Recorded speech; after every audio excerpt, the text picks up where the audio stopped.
Começamos agora o Conversando o Evangelho, o estudo semanal do Evangelho segundo o Espiritismo, tradução de Guilom Ribeiro. O estudo de hoje é o número 27, capítulo 6, o Cristo Consolador, itens 3 a 8, Consolador Prometido e Espírito da Verdade. Em nome da Casa Virtual Luz Espírita Caville, agradecemos a presença do Clóvis, da Ana, do Ney, do Josimar e da Michele. Convidamos nosso amigo Ney para fazer a prece inicial. Vamos nos acalmando, elevando nossos pensamentos, nossos melhores sentimentos até Deus em gratidão. Senhor Jesus, agradecidos por mais essa oportunidade de aprendizado, através deste meio de comunicação. Que possamos sempre estarmos sintonizados com o teu coração amigo, que nos sustenta, nos ampara, nos fortalece no nosso dia a dia, da nossa jornada, e que possamos, através do Conversando do Evangelho, chegarmos em todos os lares, levando a paz, a harmonia e rogando mais uma vez que tua bondade nos envolva hoje e sempre, e que seja em teu nome, mas acima de tudo em nome de Deus, que pedimos permissão para dar por início ou por iniciada a nossa tarefa desta noite. Que assim seja. Assim seja. Assim seja. Porque o Espiritismo é o Consolador prometido por Jesus. Bem, em primeiro lugar, o que é consolador, né? Consolador é aquele que acolhe e que conforta.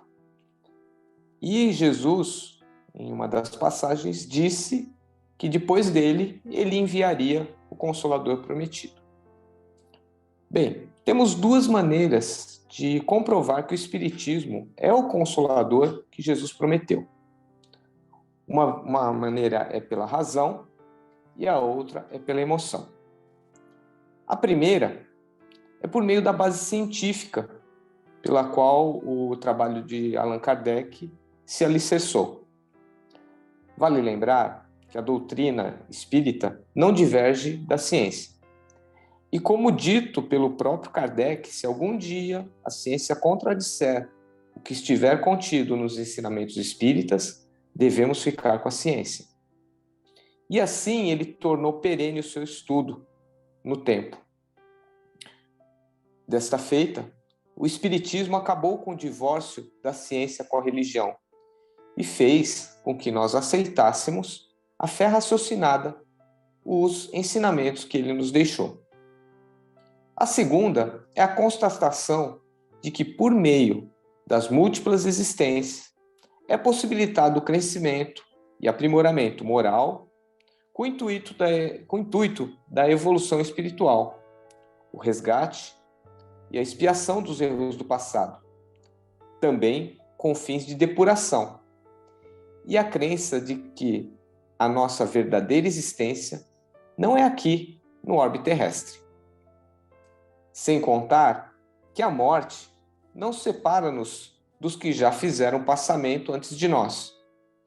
Todos esses fatores reunidos são lenitivo para os seres humanos compreenderem que suas vidas, e aceitamos assim as nossas provas e expiações na existência atual.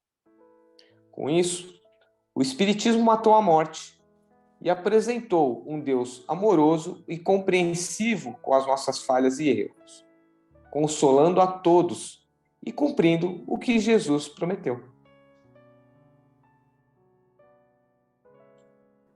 Obrigada, Clóvis. O Cristo disse: bem-aventurados os aflitos, porque serão consolados. Mas como alguém pode se achar feliz por sofrer, se não sabe por que está sofrendo?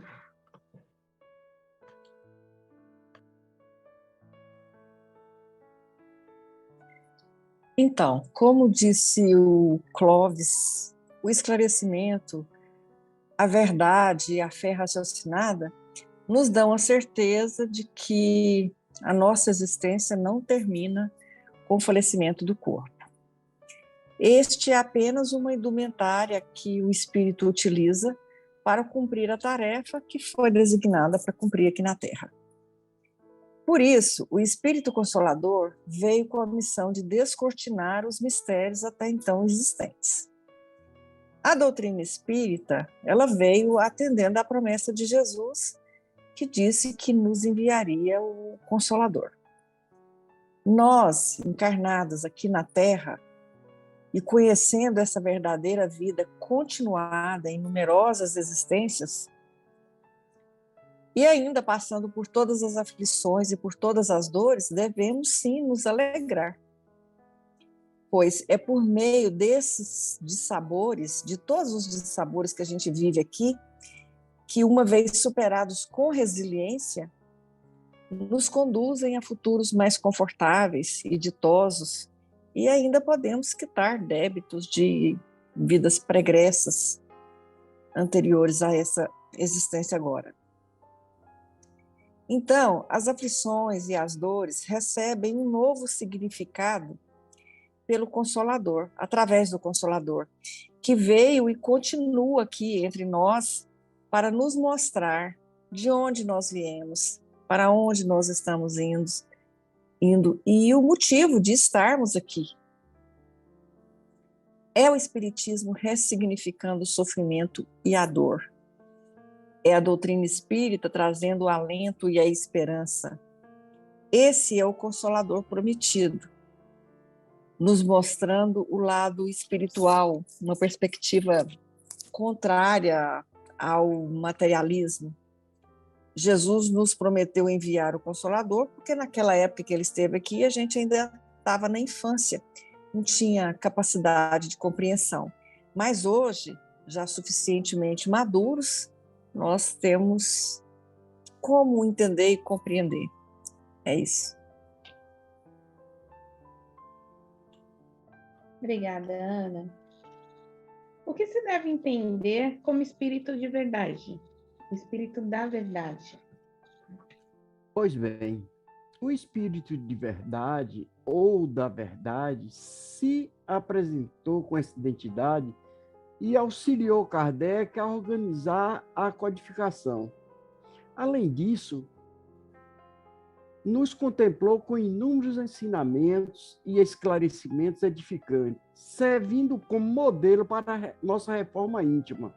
O termo espírito de verdade tem origem no seguinte esclarecimento feito por Jesus Cristo quando encarnado aqui na Terra. Observemos. Se me amais, guardais meus mandamentos, eu rogarei a meu Pai, e ele vos enviará outro Consolador, a fim de que fique eternamente convosco.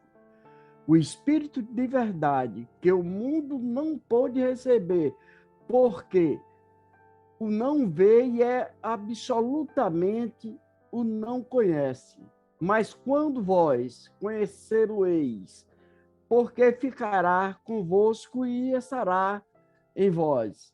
Porém, o Consolador, que é o Santo Espírito, que meu Pai enviará em meu nome, e vos ensinará todas as coisas e vos fará recordar de tudo que vos tenho dito. Isso está lá em João 14, versículos de 15 a 17 e 26.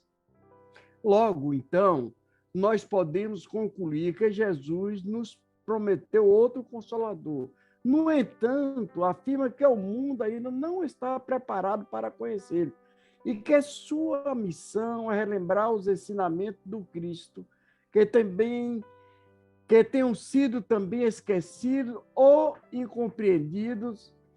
Então, a doutrina espírita surge no momento previsto e cumprindo a promessa de Jesus. Dentre tantos espíritos, instrumentos da codificação, está o espírito de verdade. O espiritismo chega com o intuito de explicar de forma mais detalhada não só as parábolas de Jesus, mas todos os seus ensinamentos que não puderam ser explicados à época, que ainda hoje necessitam de esclarecimento. E, consequentemente, retirando o véu de muitos ensinamentos que ainda se mostravam misteriosos. Até então, aí ainda não temos informações certas sobre quem é, de fato, o Espírito de verdade, ou se ele se constitui de um conjunto de espíritos superiores com responsabilidade de trazer ao mundo a doutrina espírita. Pois bem, encontramos ainda o Evangelho segundo o Espiritismo, no capítulo 6, outra magnífica lição do Espírito de verdade. Eu sou o grande médico das almas e venho trazer-vos o remédio que vos deve curar. Os débeis ou os sofredores e os enfermos são os meus filhos prediletos e venho salvá-los. Vinde, pois, a mim, todos vós que sofreis e que estáis sobrecarregados, e sereis aliviado e consolado. Então, o Espírito de verdade é Jesus, que voltou para cumprir a promessa de enviar o Consolador prometido, de forma que ele cuidou diretamente da vinda do Espiritismo à Terra, sendo que os demais espíritos que colaboraram na codificação, tais como Santo Agostinho, São Vicente de Paulo, São Luís, Sócrates, Platão, Paulo, São João, Evangelista, Erasto, e agiram sob a sua inspiração direta. Então, o que podemos concluir é que, assim como Jesus é um espírito ou espíritos de prepósito do Cristo que trabalharam e trabalham com o objetivo de trazer a consolação, a causa justa para todas as vicissitudes da vida. Gratidão.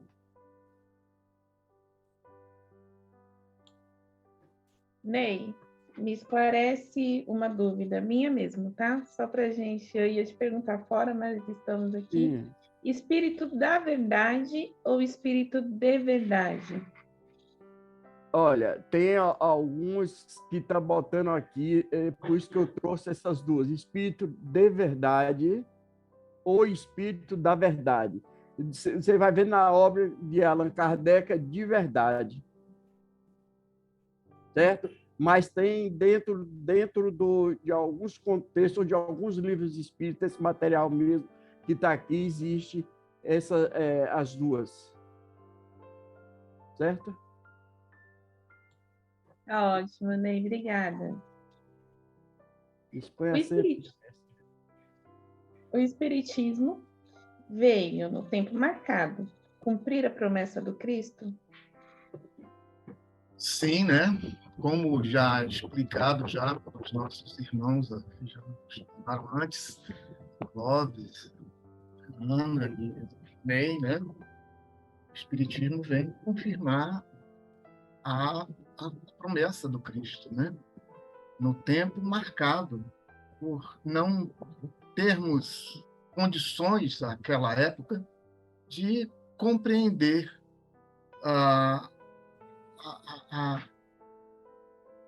como tudo, né? Como se processa a nossa realidade espiritual.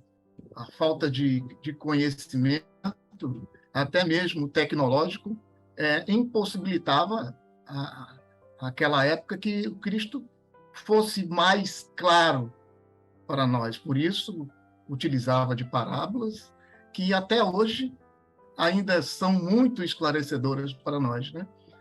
A gente, quando lê o Evangelho do Cristo, a gente ainda é capaz de perceber, a cada leitura, novos ensinamentos, né? E a gente deve ficar, nós que nos declaramos espíritas, devemos ter muita atenção, né, ao momento em que nós estamos vivendo, porque o Espiritismo vem resgatar o cristianismo primitivo lá, né? Rede Vivo, não é isso?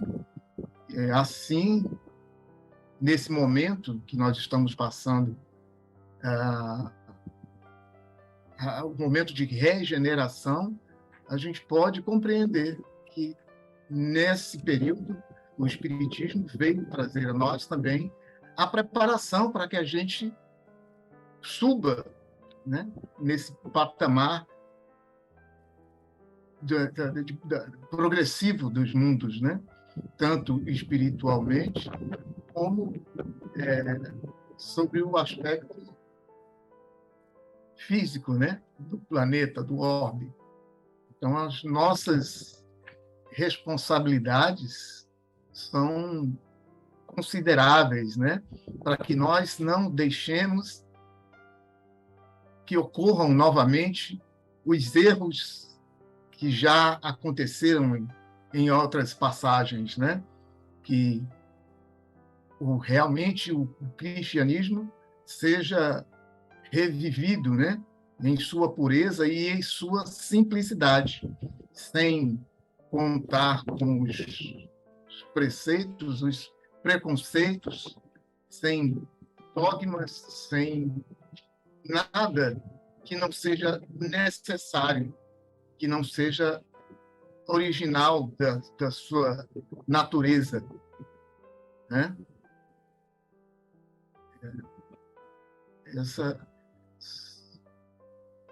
Isso é tudo, na verdade. Obrigada, Josimar. Michele, qual a missão do Espiritismo? Então, a missão do Espiritismo é o melhoramento moral da humanidade.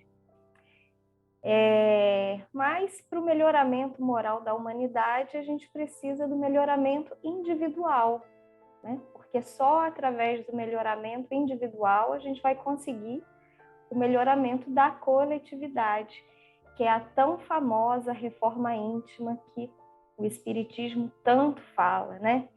Que é realizar a transformação moral da criatura para conduzir o homem à prática do bem, que é a missão essencial do Espiritismo, que sugere esforço nesse sentido. E é aquela frase, né, do Evangelho segundo o Espiritismo: reconhece-se o verdadeiro espírita pela sua transformação moral e pelos esforços que emprega para domar suas inclinações mais. Nós temos o exemplo do nosso mestre e guia, né, como todo mundo aqui já falou, que é o exemplo do cristianismo, de Jesus. Então, a missão do Espiritismo é essa: é realmente nos melhorarmos através do cristianismo, que é tão simples, mas é tão difícil, né? Porque nós somos extremamente orgulhosos, vaidosos, ainda somos arrogantes, e a receita para isso, a gente ainda tem muita dificuldade em praticar, mas a gente pode usar aí o BIP, né, que é o BIP da caridade, que seria a benevolência, a indulgência e o perdão das ofensas, a benevolência para com todos, que é ser bom. A gente pode ser bom com o nosso próximo, indulgente com as imperfeições alheias, e quando a gente não conseguir, né, se a gente não consegue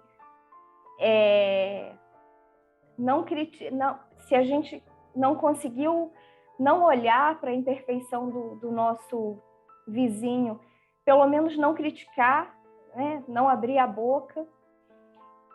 Hoje mesmo eu estava conversando com uma pessoa e falei, o nosso rosto ele é cheio de parzinho, né? Nós temos 2 olhos, 2 orelhas, 2 narinas, mas só temos uma boca, para a gente falar menos mesmo, né? Então, se a gente não tem o que acrescentar, a gente tem que se calar. É para a gente escutar mais, ver mais e falar menos. E perdoar, que eu acho que é o mais difícil. porque o perdão, ele é o mais necessário de todos, e o perdão nunca é para o próximo, o perdão é para a gente. Quem necessita do perdão não é aquele que ofendeu a gente, é a gente, porque quem sente raiva é a gente. Então, quem precisa se libertar desses sentimentos somos nós, para o nosso crescimento, né? Então, para a nossa reforma íntima, para a nossa transformação moral, é necessário perdoar. Então, é isso. Essa é a nossa missão, a nossa transformação moral para o nosso crescimento. Esse é o principal objetivo do Espiritismo em nossas vidas, que é o objetivo do cristianismo, do exemplo de Jesus aqui na Terra, né? Obrigada, Michele. Obrigada pela colaboração de todos no nosso estudo da noite. Pedimos para a nossa amiga Ana fazer nossa prece de encerramento.